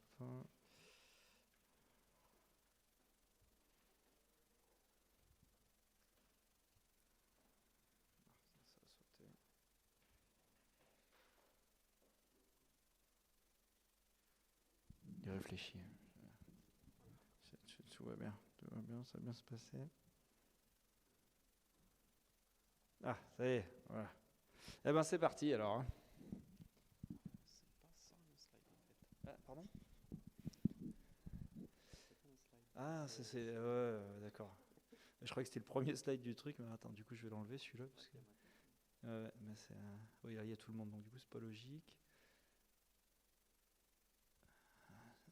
Ouais, ça jusque-là c'est pas mal. On va y arriver. Hein. Ouais, et là, en fait il n'y a que les slides de Telecom Valley qui rament, c'est ça qui est. On doit mettre des images de 1 giga dedans, je sais pas, il y a un truc. Voilà, vous c'est tranquille, c'est smooth là. Là c'est bon, là, on est d'accord, c'est les bons slides là. Hein. Allez, c'est parti. Hop, attends, je vais lancer. Hop. Merci. Bonjour. et bienvenue à cet exposé sur MLflow et le machine learning dans la vie réelle. On va faire cet exposé à deux avec mon collègue Davide ici. David et moi, on est tous les deux italiens, donc merci d'être patient avec notre français et d'être indulgent. Et on est aussi tous les deux data engineers à Amadeus. Amadeus, je suis sûr que vous le connaissez, c'est le leader mondial dans l'industrie du voyage. Et comme vous pouvez bien l'imaginer, chez Amadeus, on a beaucoup de données. Et avec Davide, on s'occupe de pas mal d'aspects liés à la data. On travaille sur des produits big data pour les airlines. On s'occupe de la définition et la mise en œuvre du data mesh d'Amadeus. Et bien sûr, on s'occupe aussi de machine learning avec une attention particulière sur la partie opérationnelle. Et donc, dans ce talk, c'est bien de machine learning qu'on va parler, machine learning dans la vie réelle. Et on va voir aussi comment MLflow peut nous aider pour faire de machine learning dans la vie réelle. Et on va parler aussi de Pintel. Pintel, une librairie qu'on a développée côté Amadeus pour améliorer certaines fonctionnalités d'MLflow.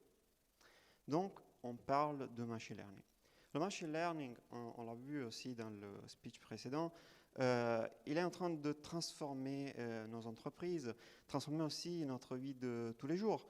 Et en effet, on le retrouve partout. On le retrouve dans la prédiction de prix, détection de spam, recommandation de produits, détection de fraude et encore reconnaissance vocale, chatbots, conduite autonome, etc., etc. On pourrait continuer pendant des heures. Donc, toutes les entreprises ont envie de faire du machine learning pour s'améliorer, être plus performants, améliorer leur business. Mais malheureusement, faire du machine learning pour de vrai, ce n'est pas quelque chose de simple. En effet, comme le dit Matej Zaharia, qui est l'auteur d'Apache Spark et MLflow, le développement de machine learning est plus compliqué que le développement logiciel classique. Et en effet, si on va comparer les deux types de développement, on voit que déjà dans le software development classique, le but c'est de respecter et implémenter une spécification fonctionnelle. Par exemple, j'appuie sur un bouton, j'envoie un message. Alors que dans le développement de machine learning, notre objectif est quelque chose d'un peu plus flou. Par exemple, optimiser une métrique. Par exemple, on veut optimiser la précision de nos prédictions parce qu'on sait que même une petite optimisation de 1%, ça pourrait amener beaucoup d'argent à notre entreprise. Après, en ce qui concerne la qualité, pour le software development classique, elle ne dépend que de la qualité de notre code. Alors que pour le machine learning, elle dépend surtout de la qualité de nos données en entrée et de comment on a configuré les algorithmes qu'on utilise. Enfin, en ce qui concerne la stack technique, normalement, pour les projets software classiques, elle est plutôt stable pendant la vie d'un projet, alors que pour le machine learning, ça fait vraiment partie du jeu de vouloir combiner de plusieurs frameworks, utiliser plusieurs librairies, parce que, par exemple, si on a développé notre modèle avec scikit-learn, mais demain, il y a TensorFlow qui sort avec un nouvel algo qui marcherait très bien pour notre use case, eh ben, on va vouloir passer à TensorFlow. Et tout cela devient encore plus compliqué si on veut aller jusqu'à la production. Parce qu'en production, les choses, bien sûr, deviennent plus complexes. Et pour mieux comprendre ça, allons regarder quel est le cycle de vie du machine learning normalement. On commence notre voyage avec les données brutes. Mais avant de pouvoir faire du machine learning dessus, on va devoir nettoyer un peu de données, les préparer pour pouvoir entraîner nos modèles. Et on passe après à la phase de training. Et c'est là qu'on va vraiment se confronter à la pléthore de frameworks qui existent pour générer des modèles de machine learning. Une fois qu'on a notre modèle, on va vouloir le déployer en production et ça peut être beaucoup de choses. Ça peut être des applications qui tournent dans le cloud, des web apps, des applis mobiles, etc. Et ces applications, enfin, en production, elles vont produire elles-mêmes des données qui vont enrichir nos data bruts. Et grâce à ça, on va pouvoir mesurer la qualité de notre modèle et aussi le rentraîner. Et donc, si on se focalise sur la partie de training, on comprend bien que c'est dans cette phase qu'on va devoir faire beaucoup d'expériences, jouer avec les différents algorithmes, les différentes façons de les configurer pour améliorer, comme on a vu tout à l'heure, la précision de nos prédictions. Et en faisant ça, vu qu'on fait de la science, on fait de la data science, on a envie d'être reproductible. On a envie que nos expériences puissent être reproduites en obtenant les mêmes résultats. Et donc, on va devoir tracer tout ce qu'on fait pour obtenir ça, pour pouvoir aussi comparer nos expériences et mieux les étudier. Et on a aussi envie de collaborer avec nos collègues. On a envie de partager notre travail. Et on veut que quand moi, je partage mon code avec mon collègue, j'ai bien envie que lui, dans son environnement, lui, avec ses dépendances, il obtient les mêmes résultats. Et une fois qu'on a notre modèle, on a aussi besoin d'un format de sérialisation, un format d'échange qui soit suffisamment générique et stable pour ne pas changer à chaque fois que je change de framework. On l'a vu tout à l'heure dans le cycle de vie de machine learning, ça peut arriver, c'est normal de passer par exemple d'un framework à l'autre, de PyTorch à TensorFlow. Et on n'a pas envie, à chaque fois qu'on fait ça, de devoir recoder toute la partie déploiement, la partie qui prend en charge ce modèle et est capable de la consommer. Et enfin, si on commence à avoir beaucoup de modèles, on va sentir le besoin de faire de la gouvernance dessus. C'est-à-dire, on a besoin de savoir quelle version de quel modèle est déployée dans chaque phase et on a besoin aussi de savoir quelle expérience a généré quel modèle pour pouvoir retracer la lignée d'un modèle. Donc, on voit très bien qu'il y a beaucoup de problématiques qui sont bien spécifiques au machine learning et c'est donc pour répondre à ces points que côté Databricks, ils ont proposé MLflow. MLflow est une plateforme open source pour la gestion du cycle de vie du machine learning. Il s'agit d'un projet GitHub avec beaucoup de succès. Et il a presque 10 000 étoiles, une communauté très riche et très active. Et il s'agit donc d'un projet open source, mais avant tout, c'est un projet open.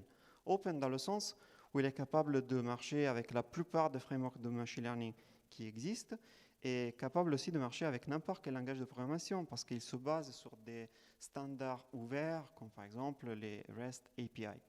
Après, MLflow, il passe aussi à l'échelle très bien grâce à son intégration très bonne avec Apache Spark. Il y a beaucoup d'entreprises et organisations qui utilisent MLflow.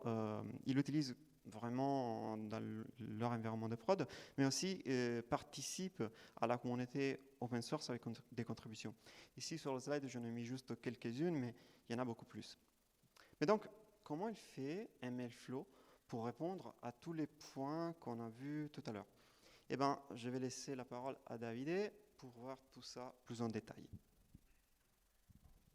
Merci, Generoso. Donc, MLflow. Aujourd'hui, MLflow a 4 composants principaux qui essayent d'aider un peu les data science ou les software developers ou bien encore en DevOps. Les 4 composants sont tracking, projects, registry et models. On a les premières 2 qui s'occupent plutôt de suivre l'expérience d'entraînement. Par contre, les registry et models, ils sont plutôt liés à l'aspect modèle de machine learning. Les 4 composants, ils peuvent être bien utilisés ensemble ou bien on pourrait utiliser chaque composant de façon autonome. On va voir un peu plus en détail chacun des composants. Pendant une expérience de machine learning, il y a un autre data scientist qui va effectuer plusieurs essais pour entraîner un modèle. Et chaque fois, il va utiliser soit des paramètres ou de la configuration, ou bien aussi du code différent. Donc, c'est vraiment essentiel de se rappeler quels sont les paramètres qu'il a utilisés pendant la création d'un certain modèle. C'est pour ça que MLflow offre tracking. Tracking, c'est un set d'API. À la fois, on a des API REST ou bien des API en Python, R ou Java pour aider le data scientist à loguer les paramètres la version du code qu'il a utilisé et aussi les métriques résultats de l'entraînement. Dans les dernières versions de MLflow, on a aussi des fonctionnalités très intéressantes qui s'appellent autologging. Grâce à ça, tout cet aspect de logging est délégué directement à MLflow dès qu'on commence et on fait start de l'expérience, et c'est MLflow qui va tout loguer pour nous. Après ça, le data scientist ou bien aussi l'équipe peuvent aller pour analyser, comparer les différents résultats pour choisir l'expérience qui a été la meilleure. Et pour faire ça, Tracking offre à la fois une API REST ou bien une UI. Comme Generoso disait tout à l'heure, en data science, il est très important que l'expérience soit reproductible. Donc pour cela, MLflow offre un project.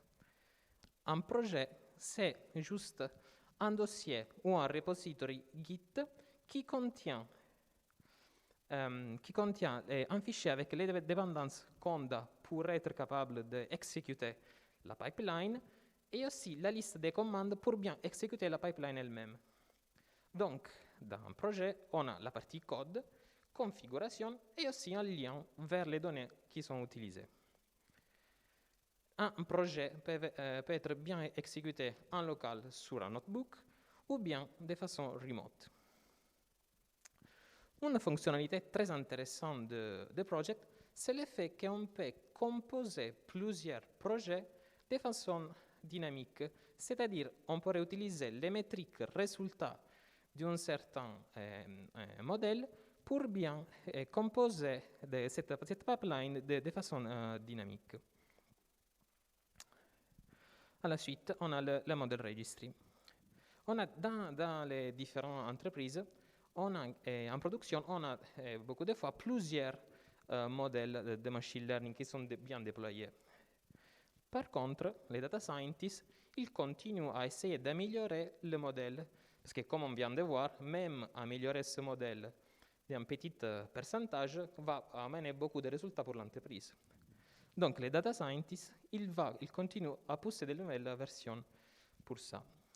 Et pour avoir quelque chose qui marche très bien, c'est nécessaire d'avoir une solution qui permet de manager entièrement le cycle de vie d'un modèle de machine learning.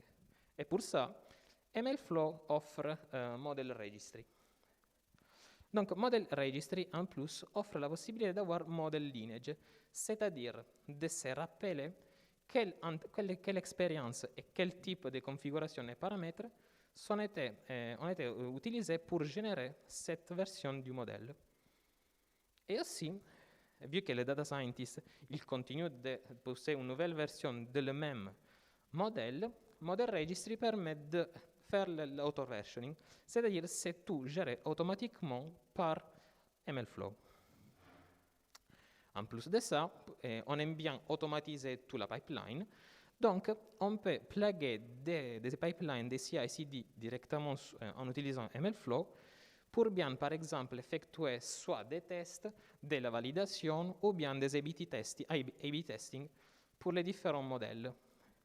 Et pour ça, Model Registry offre aussi la possibilité d'effectuer la transition de stage d'un modèle, c'est-à-dire on pourrait automatiquement passer un modèle entre les différentes phases, par exemple, dev, staging et production. Après ça, le modèle il est disponible dans Model Registry et peut être utilisé dans chaque composant de l'équipe, par exemple, directement en accédant à MLflow, ou on peut utiliser la UI qui vient avec Registry, ou bien on pourrait exposer de façon automatique ce modèle à travers une REST API. Le dernier composant de MLflow, c'est un format, c'est Model Format.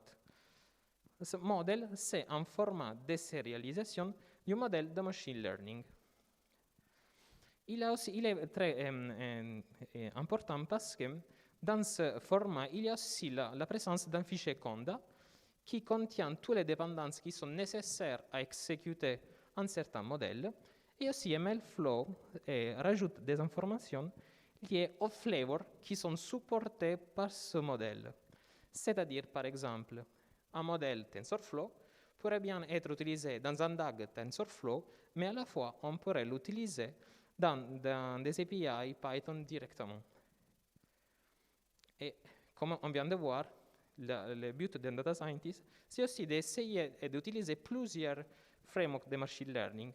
Et grâce à un modèle, on peut utiliser plusieurs frameworks, on pourrait dire presque tous les différents frameworks plus importants, et en utilisant l'API de déploiement automatique de MLflow, on peut exposer ce modèle soit comme un REST API dans un Docker container, ou comme un user-defined function dans Spark, ou bien directement dans du code applicatif Python. Pendant notre expérience avec MLflow, nous, on a beaucoup utilisé la partie modèle. Par contre, on a rencontré des petites limitations liées à un modèle. Comme on vient de voir, un modèle peut être exposé à travers un REST API. Par contre, MLflow ne permet pas de générer de façon automatique la grammaire Swagger. Et normalement, on pourrait utiliser cette grammaire pour pouvoir ensuite générer du code applicatif automatiquement. Un autre problème, c'est que, comme on vient de voir, ça c'est un format open, mais chaque fois, on va utiliser ces modèles dans des contextes qui sont plus ou moins similaires. Donc, la chose qui manquerait, c'est par exemple de pouvoir générer une grammaire gRPC pour pouvoir générer de façon automatique un serveur gRPC pour pouvoir exposer ce modèle dans des contextes qui sont plus hétérogènes. Comme donc Generoso nous disait tout à l'heure, chez Amadeus, on a travaillé dans cette librairie qui s'appelle Pintel. C'est une librairie écrite en Python qui se base sur le concept de MLflow model et extend un peu ce concept en rajoutant des fonctionnalités un peu plus sympas, on va dire. Première chose, on a rajouté la fonctionnalité de générer de façon automatique des modèles signature en utilisant les différents features du modèle.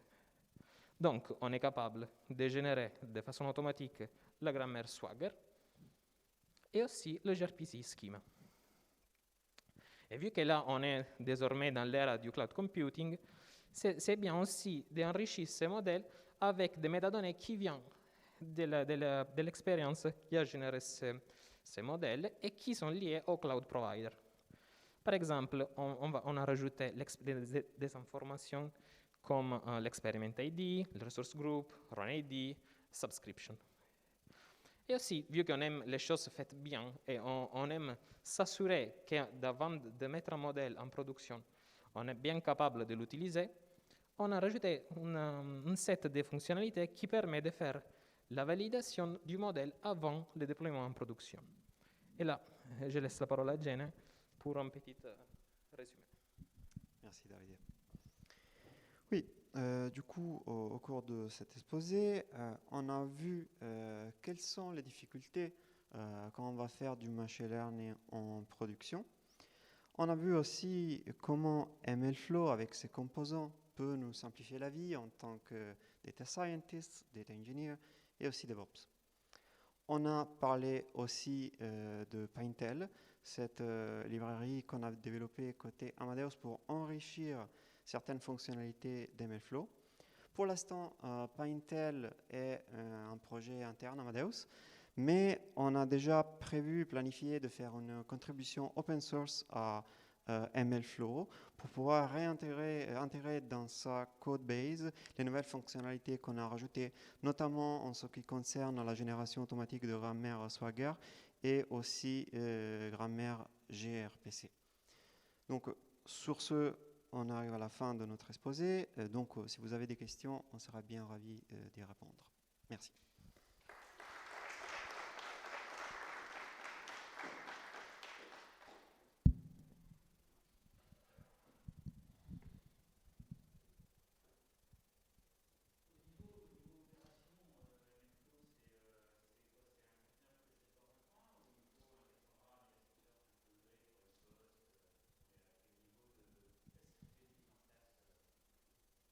Ok, je répète la question.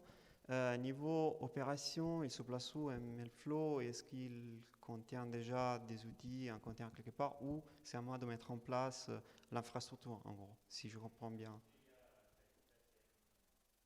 Pardon? D'accord. Alors, je peux répondre que MLflow, en fait, c'est un set d'outils. Notamment, tu as une librairie Python, tu as aussi un serveur, tu as des API REST, etc. Et c'est en gros à toi de déployer le serveur MLflow dans un container, par exemple. C'est à toi de déployer les différentes ressources de storage dont il a besoin. Là, on ne l'a pas vu, mais si on va plus en détail, MLflow a besoin de deux ressources de storage. Un database, en gros, pour les métadonnées. Et toi, tu peux choisir quel database utiliser selon ton infrastructure. Et après, tu as aussi un storage pour les artefacts, les modèles même. Et pour ça aussi, il faudra déployer. Bien sûr, MLflow, il t'offre déjà des connecteurs à quelque chose de standard comme les buckets S3 ou des storage accounts Azure, etc. Mais tu as vraiment beaucoup de flexibilité et c'est à toi de déployer, configurer ton infrastructure. Je ne sais pas si ça répond à la question. OK. Oui. Le validateur de Pintel, je n'ai pas compris ce que ça faisait par rapport à la production. Je te laisse répondre, David. Bah, il essaye justement d'être sûr que les données qu'il va recevoir sont celles-là attendues et juste avant d'aller en prod, on est encore capable de scorer le modèle en utilisant ces features. Parce que des fois, on a des modèles qui viennent interroger avec les features qui ne sont pas les bons types. Il n'y a pas tous les différents features nécessaires. Donc, on valide tout ça avant d'utiliser vraiment le modèle en production.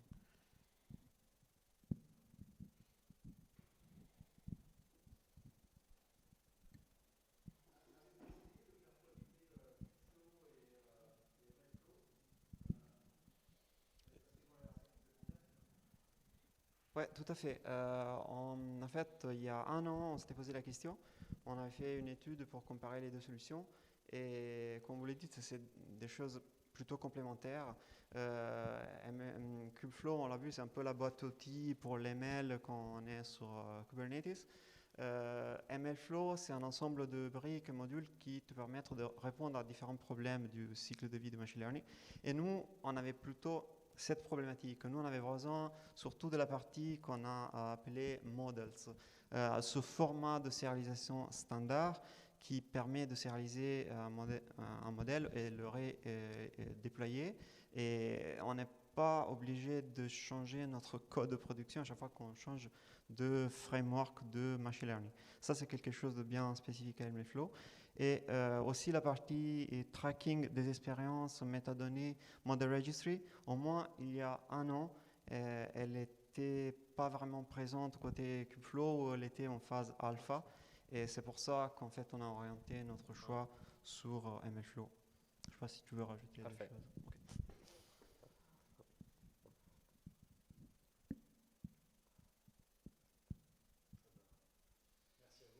Merci beaucoup.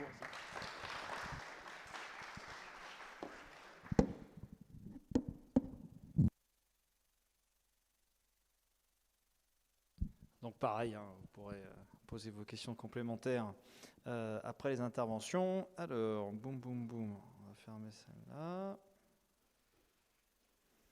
Ça va, tout se passe bien, vous étouffez pas sous vos masques? Ça, personne ne se plaint, c'est bien. Donc, on va passer à l'INRIA. Alors là, on va parler d'un outil que l'INRIA a mis en open source, FedBiomed. Hop. Donc, j'appelle Marco, il est caché là-bas. Je mets en plein écran.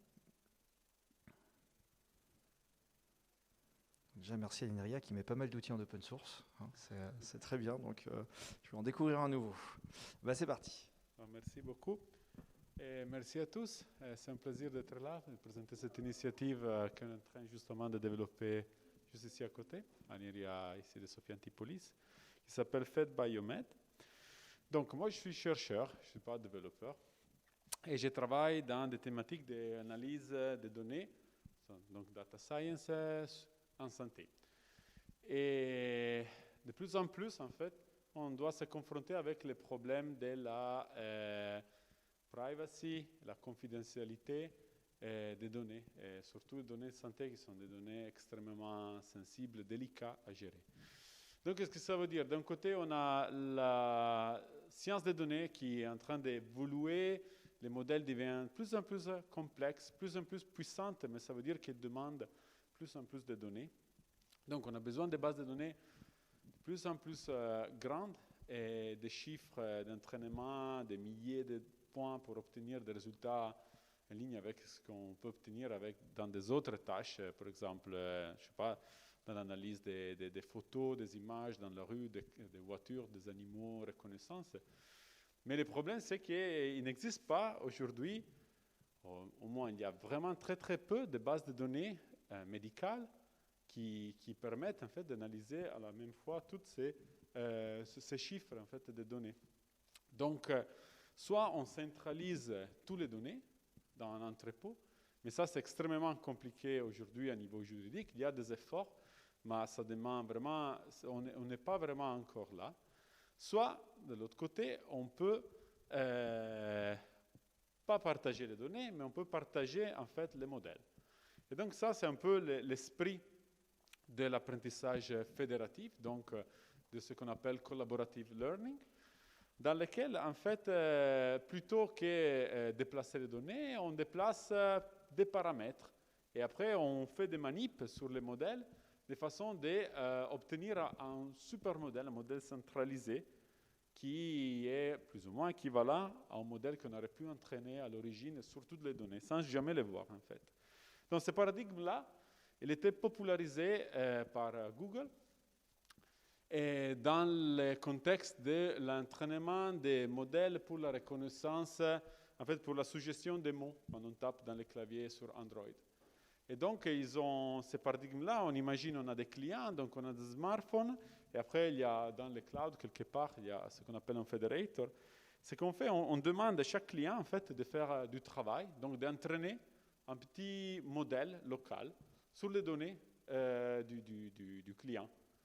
Et ce qu'on demande aux clients, ce ne sont pas les données, parce que ça sont sensibles, c'est ce qu'on tape dans les portables, mais on demande des paramètres. Donc on a un moment de communication dans lequel les clients, ils partagent avec les fédérateurs quelque chose. Ça peut être par exemple, si on imagine entraîner un réseau de neurones, ça peut être les gradients, ou mieux encore les paramètres du réseau de neurones. Donc quelque chose qui plutôt, il n'a pas, d'une certaine façon, il est moins sensible, en fait, parce que ça ne révèle pas vraiment des informations privées, mais c'est un sommaire, en fait, de la base de données locale par les modèles. Le fédérateur, il prend ensemble toutes ces informations, il les agrège de quelque façon, mathématiques, statistiques, que ça soit correct, et on estime des super paramètres, donc des paramètres globaux, comme par exemple une sorte de moyen.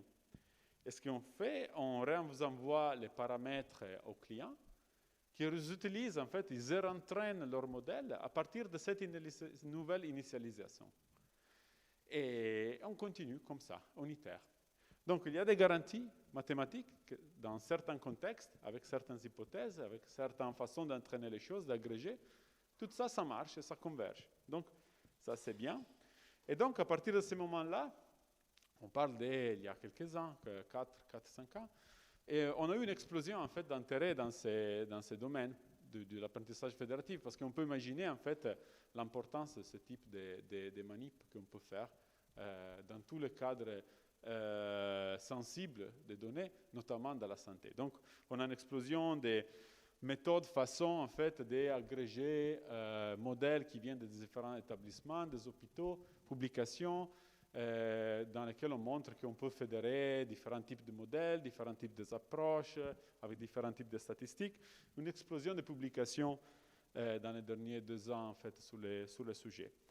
Et aussi, dû à l'importance et la sensibilité de ces thématiques, il y a maintenant une course en fait, à le développement de ce qui peut devenir des logiciels de standard en fait, pour mener des expériences de ce type-là. Donc, on a aujourd'hui une variété de des frameworks qui permettent en fait, de faire de l'apprentissage fédératif. On est tout au début, en fait, et les standards évoluent beaucoup, très rapidement. Et donc, on se trouve maintenant avec tout ce panorama un peu varié, dans lequel on a pros et cons pour chaque option qu'on voit là. Et le typique problème, c'est que c'est la gestion de l'hétérogénéité. Parce que ce qu'on voit là, ces logiciels-là, certains, ils marchent bien avec certains types de modèles, avec certains types de bibliothèques. Par exemple, si on utilise PyTorch, on utilise TensorFlow, ça change. Si on fait du réseau de neurones, plusieurs de ces frameworks-là marchent bien. Si on fait autre chose, ils ne marchent plus ou ils ne peuvent pas. Et il marche bien si on travaille sur Python, mais si on travaille sur des autres langages, ça ne marche plus. Et donc, il y a différents types de problèmes. Et surtout, toutes ces approches-là, c'est très difficile aujourd'hui de les déployer en pratique. Ça veut dire que tout ça marche très bien localement. On installe la librairie, on fait tourner les choses, les Hello World de Federated Learning. Tout est bien, mais quand on doit viser les vraies complexités, si on doit déployer un logiciel comme ça, par exemple, dans un hôpital, on a un certain type de complexité qui c'est beaucoup plus forte. Par exemple, la sécurité des communications, ou même la simplicité, en fait, pour un clinicien, de déployer des données dans une plateforme fédérée. Et ça, c'est un problème pas évident, en fait. Et dans tout ça, ça fait déjà plus qu'1 an, en fait, qu'on a commencé à développer, ça fait 2 ans, qu'on a commencé à développer avec un étudiant. C'était un peu comme son projet, en fait, de master avant et maintenant de doctorat. Et en parallèle avec la recherche qu'on fait sur l'apprentissage fédératif, donc sur la modélisation, on a commencé aussi à développer un logiciel qui nous permettait à l'époque déjà de simuler ou déjà de mettre en pratique ce qu'on est en train de développer. Et donc l'idée, c'était à l'époque de se focaliser sur tout ce qui manquait, donc le déploiement, la simplicité de déploiement, d'utilisation, en s'appuyant sur ce qu'il y avait à l'époque. C'était le framework plus prometteur, que c'est PySift, que c'est une bibliothèque ouverte pour de l'apprentissage fédéré avec PyTorch. Et les modèles de fonctionnement, c'est simplement qu'ils mettent à disposition des pointeurs sur des bases de données. Et les pointeurs, ils font en fait comme une référence sécurisée pour les données. Donc on peut interroger les pointeurs, lancer des opérations mathématiques, calculer des gradients, mais sans jamais accéder aux données directement. Donc toutes les communications client-serveur sont filtrées par cette bibliothèque. Donc ça, c'était un paradigme que ça marchait bien pour certaines choses, notamment l'apprentissage des réseaux de neurones. Et donc, on a commencé à développer ça. On était aidé par l'INRIA, donc on a eu une action de développement technologique. On a pu bénéficier de pas mal, en fait, de supports d'ingénierie. Et donc, comment ça marche? C'est un petit peu la structure que je vous montrais tout à l'heure. Donc, on a des clients, on a tout est déployé dans des containers Docker, donc pour la portabilité des choses. Et après, on a ce qu'on appelle les nodes centrales. Et sur ces nodes, les chercheurs, ils peuvent, en fait, ce central node, ça fait un peu l'interface entre les chercheurs et les clients. Et donc, les chercheurs, ils peuvent interroger les nodes et lancer des expériences d'apprentissage, utilisant en fait cette interface qui est menée mise à disposition par le logiciel. En pratique, qu'est-ce qu'on a? On a une partie node, donc qu'est-ce que les clients ils vont installer? Et c'est simplement un client dans lequel la partie grid s'appuie sur PyGrid, que c'est une autre en fait, framework logiciel développé open source pour Federated Learning. On a mis en place une VPN donc qui permet la sécurité des communications entre les clients et le serveur central. Et donc ça, c'est une partie très importante parce que c'est là où passent les informations plutôt sensibles, sont les paramètres des données. des modèles, pardon. Et après aussi une interface client, et donc on utilise Streamlit. C'est encore plutôt simple à ce point-là. Et côté chercheur, qu'est-ce qu'on a? En fait, on a des wrappers, donc des classes généraux, dans lesquelles on peut définir des objets bases de données, dans lesquels on expliquera, en fait, il faut définir comment accéder aux données, comment faire des queries dans la grid pour repérer les données qui sont, ou les informations des données qui sont mises à disposition par les clients, normalement par des tags. Et après, comment on fait pour déployer, par exemple, un data loader. Donc, c'est très similaire à ce qu'on a normalement dans PyTorch. Pour la partie modèle, donc, on a décidé de rendre la chose la plus simple possible pour les chercheurs. Donc, les chercheurs, ils peuvent avoir leur modèle défini normalement déjà qu'ils utilisent localement et sont capables, en fait, de le déployer déjà dans l'état dans lequel est.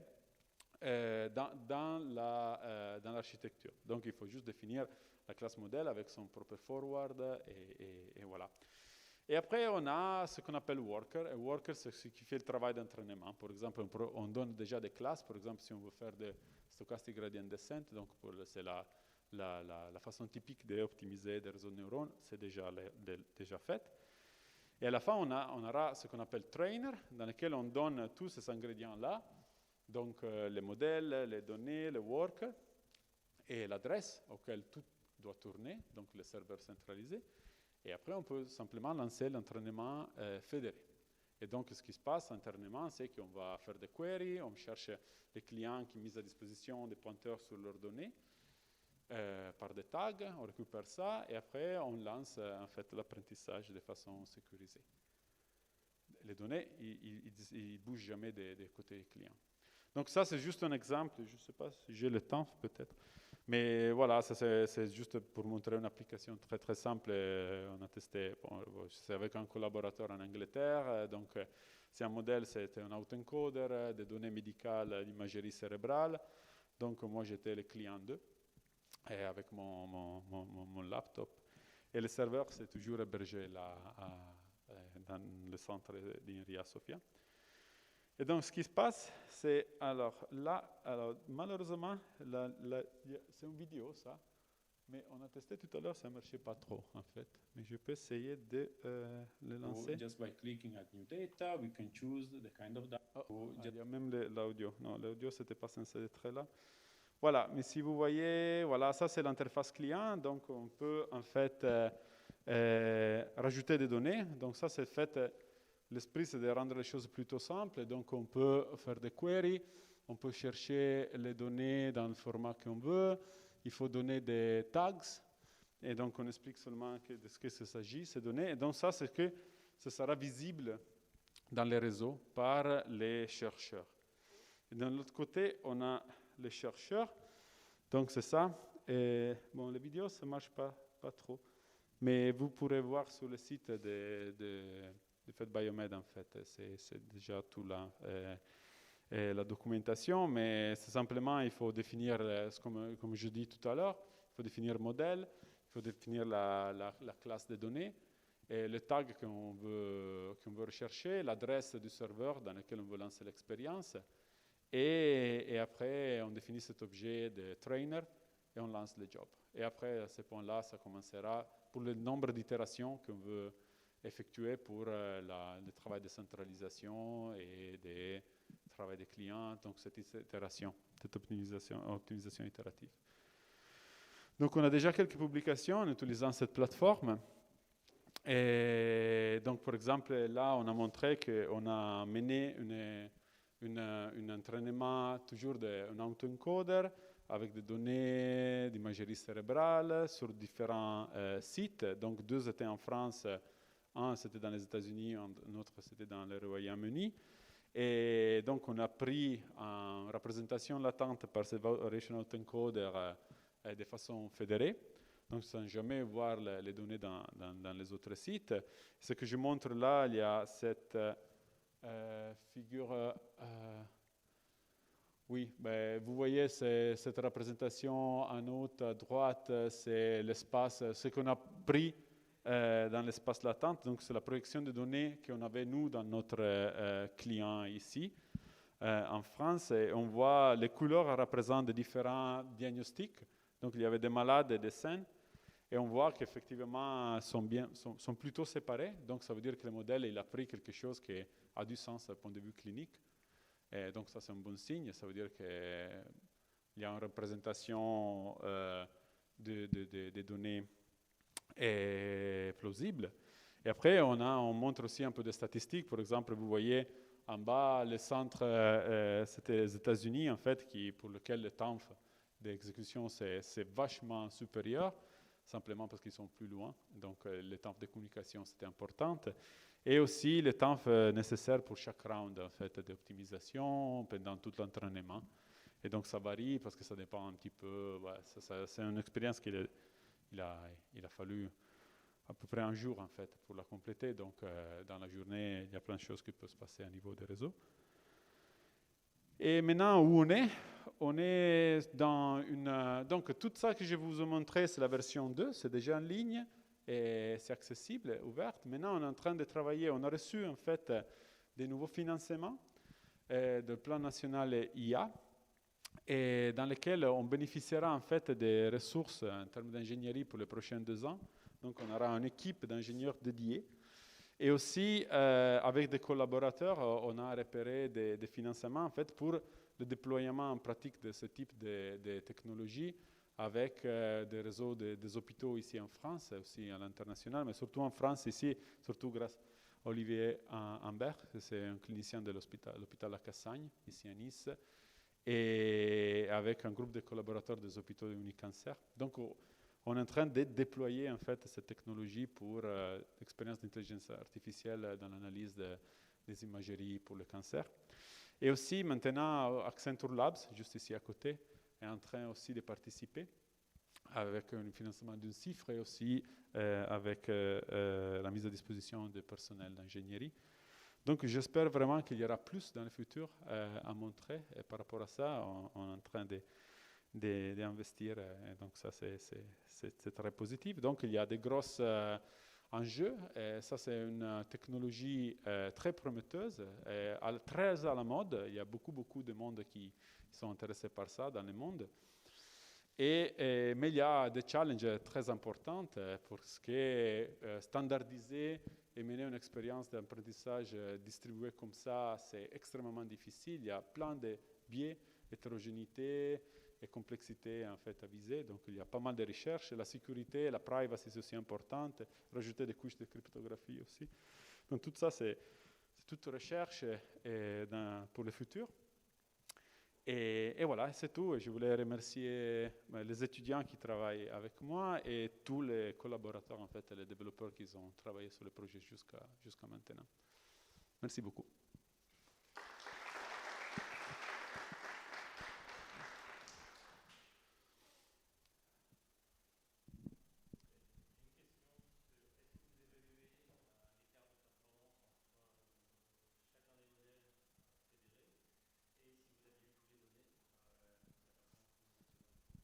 Oui, bien sûr. Oui, et ça, c'est un aspect très critique, en fait. Pardon. Alors, la question, c'est est-ce qu'on évalue la différence de performance entre un modèle qu'on peut prendre de façon fédérée et le modèle qui est équivalent qu'on pourrait prendre si on avait toutes les données, en fait, à disposition. Et donc, oui. Alors, si les données sont, comme on dit, AID, donc Independent Identically Distributed, ça veut dire si les données sont à peu près similaires dans la façon dont ils sont distribuées entre tous les centres, la différence entre les modèles ne sera pas énorme. En fait, ça sera à peu près la même. Les deux modèles ils vont être très similaires, en fait. Mais s'il y a une forte hétérogénéité, ça veut dire, par exemple, on peut imaginer que dans l'hôpital A, on n'a que des hommes, dans l'hôpital B, on n'a que des femmes. Ou dans l'hôpital A, on a tous les sujets qui ont une certaine maladie qu'on n'a pas dans l'hôpital B, par exemple. Et là, les deux modèles vont être très différents. Et donc, on va agréger des choses qui sont différentes aussi. Et ça, normalement, ça génère un biais. Ça veut dire que ça va guider le modèle vers, on ne sait pas où, un minimum local. mais ça va être pas forcément le même minimum qu'on obtiendrait si on avait les données ensemble. Donc, on peut prendre en compte directement cette hétérogénéité. Donc, ça, c'est un des challenges que j'ai mentionné tout à l'heure, pour lesquels il y a beaucoup de recherches en cours, en fait. L'hétérogénéité, c'est un des points critiques, en fait, de Federated Learning aujourd'hui. Mais il y a des solutions, et il y a des façons de mitiger ces problèmes-là, ou de les modéliser aussi. C'est une question ouverte.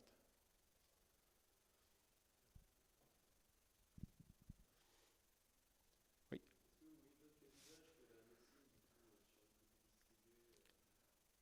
Oui, alors s'il y a des autres cas d'usage au-delà de la médecine, oui, bien sûr. Il y a plein des utilisations. À l'origine, il était proposé pour l'apprentissage dans les smartphones. Et c'est une chose qui c'est déjà en train de tourner, en fait, parce que sur Android, au moins, selon ma connaissance, Google est en train de faire ça. Donc ça peut être aussi une raison pour laquelle la batterie des smartphones ne dure pas trop. Et aussi plein des autres applications IoT. Donc tout ce que c'est, on a des dispositifs